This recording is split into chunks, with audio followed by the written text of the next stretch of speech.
চা কখন খাবেন? চা পান করার কোনো নির্দিষ্ট সময় না থাকলেও শরীর ও মন ভালো রাখার জন্য কিছু সময় বেছে নেওয়া বেশ কার্যকর হতে পারে। আপনার চা খাওয়ার অভ্যাসের উপর ভিত্তি করে নিচের সময়গুলো বিবেচনা করতে পারেন। ঘুম থেকে ওঠার সাথে সাথে খালি পেটে চা না খেয়ে সকালের নাস্তার 1 ঘন্টা পর খাওয়া ভালো। এটি আপনাকে সারাদিনের কাজের জন্য চাঙ্গা করে তুলবে। বিকেল 4টা থেকে 5টার দিকে যখন এনার্জি কিছুটা কমে আসে, তখন 1 কাপ চা ক্লান্তি দূর করতে দারুণ কাজ করে।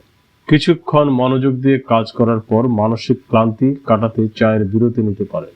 কিছু জরুরি পরামর্শ: প্রধান খাবার যেমন দুপুরের লাঞ্চ বা রাতের ডিনার খাওয়ার অন্তত 30 মিনিট থেকে 1 ঘন্টা আগে বা পরে চা খাওয়া উচিত, কারণ চায়ের ট্যানিন শরীরকে আয়রন শোষণে বাধা দিতে পারে।